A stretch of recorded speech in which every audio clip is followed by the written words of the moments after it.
One of the distance we have in plan in order to complement what the governor is doing is to ensure that the state is clean and become one of the neatest in Nigeria. We have certain policies like bagging of refuse, which has been on air all this while, and our staff have been going from one street to another for sensitization. The waste bags are now ready, which by the special grace of God today we are commencing the bagging of refuse, but we are starting from the corporate bodies. Another one is that when we came on board, we started deseating all the gutters. Okay. In fact, some are ancient gutters that people never knew that there are gutters in some of these areas. Okay, were you the one doing that? Yes. I thought it was the local government. No. I started doing it 2 weeks before the local government mayor then called me. Like, that's really surprising us that he now wants to join. And he joined, he did well. But every day we deseat and evacuate. It's not only deseating the gutters, you must deseat and evacuate. If not, it will go back to the gutter. So that is one of the policies, and we ensure that everybody, we have even begging landlords, shop owners, deseat and allow us to evacuate. So these are the things we are embarking on now, and seriously, we are working hard on that. And also, we are pleading with Abians to ensure that at least they cooperate with the agency. There are some places our workers will go to tell them, please try to clean up your environment, and people will start fighting them. And we can't take it lightly with them. You know, as a father, I can't just be here and intimidating my workers and I keep quiet. So I will do everything humanly possible to ensure that I protect them too. So we are working with the police, the security agencies as directed by the governor. We're even trying to help at least make our streets free from these street raiders. Our workers are really out there doing the needful. We told them that there are times for dumping of refuse, which is 5 p.m. to 6 a.m. Initially, when I came on board, it was 5 p.m. to 9 p.m. But I looked at the distance. It won't be comfortable to some people, and I pleaded with the GM that we have to extend this thing to 6 a.m. to enable them have enough time to, dump their refugees. So these are the things we have in plan for now. Okay, so when you said that, when they meet or go out to interact with the people, or rather tell them what to do in terms of keeping the environment clean, how courteous are your men? Because you don't go out trying to insult somebody, trying to be rude to someone, and you expect the person not to give it back to you. I mean, we are all Africans, we are all Nigerians. So how courteous are your men when they go out to inform the people on the need to take care of the environment? Honestly, they go with our own instructions. And one of the instructions is that they don't insult people. Whatever thing they are doing out there in the field, they have to do it politely. I think we are friendly to people. People are really seeing our input in whatever thing that is going on as long as environmental sanitation is concerned. So the monitoring team we have, which Macaulay is the head. The guy sitting down there is the head. I think we don't have rude people in the field because we don't work without. Okay. Yes. Okay, so everybody you have there, they are all employed by ASAPA? Yes, they are all ad hoc staff. Okay, ad hoc staff. Ad hoc staff of ASAPA. And they are well trained. They are well trained. They are well trained. Okay, so let's look at head of operation. When you go out, to talk to people, what exactly do you tell them? What information do you carry out? What exactly do you tell them? To see the need, to buy into whatever thing you're presenting to them.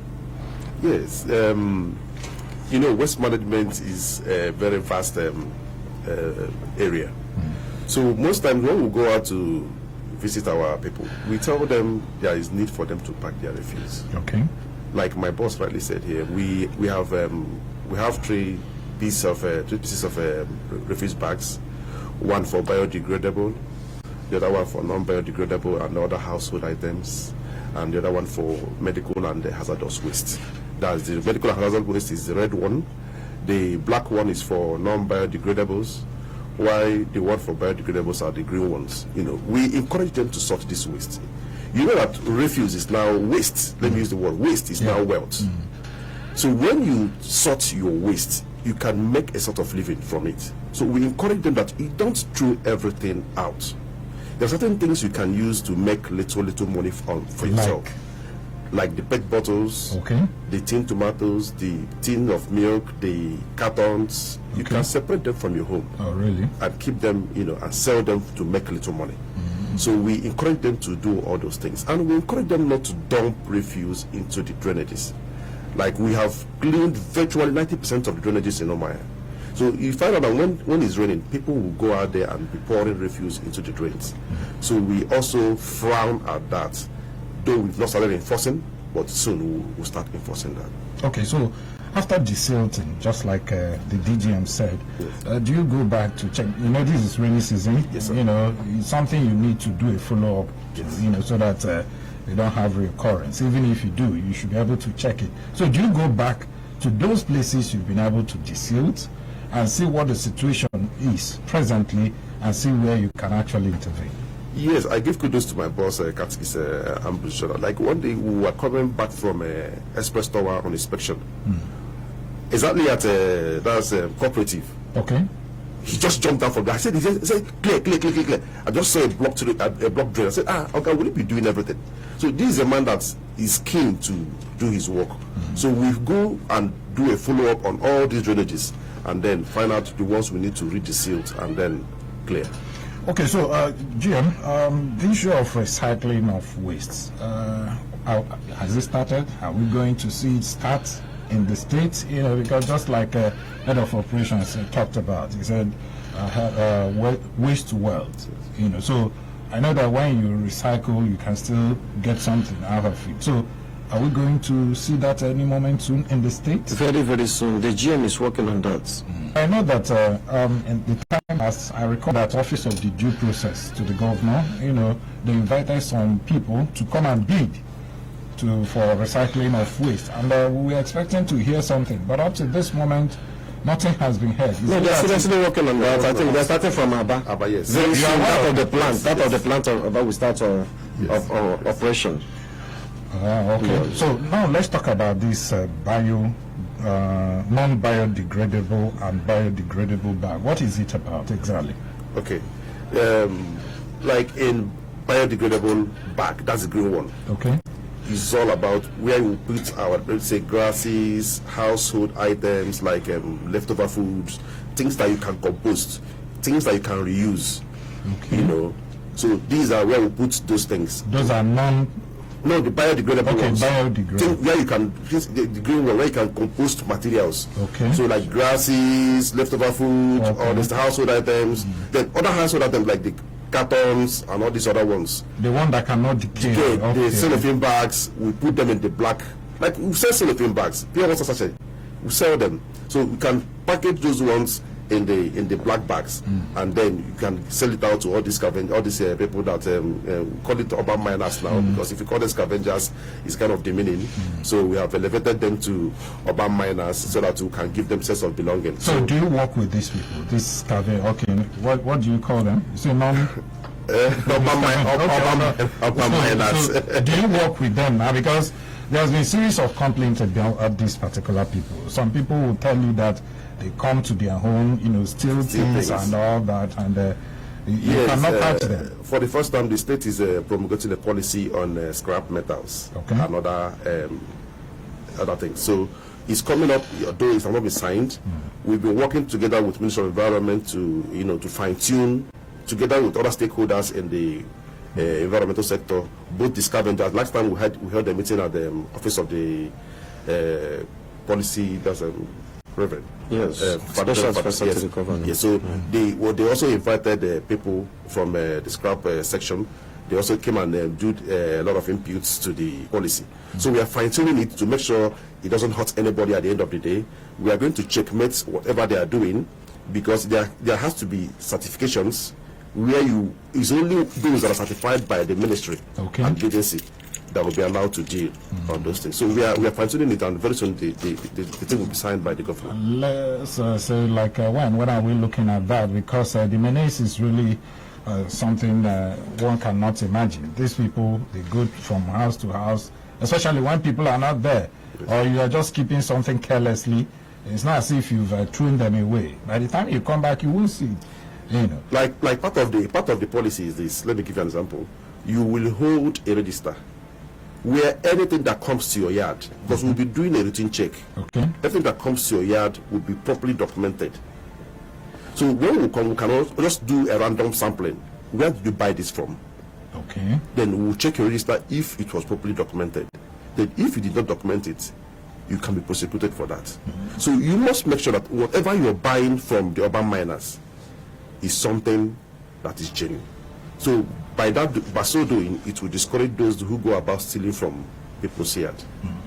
Now, Gian, let's talk about market sensitization. That was last week when I saw you. I was also at the press briefing before you took off for the sensitization. Were you able to go to markets? That's where you generate most of the waste, from. Because most of them may not be aware of these biodegradable bags and non-biodegradable bags.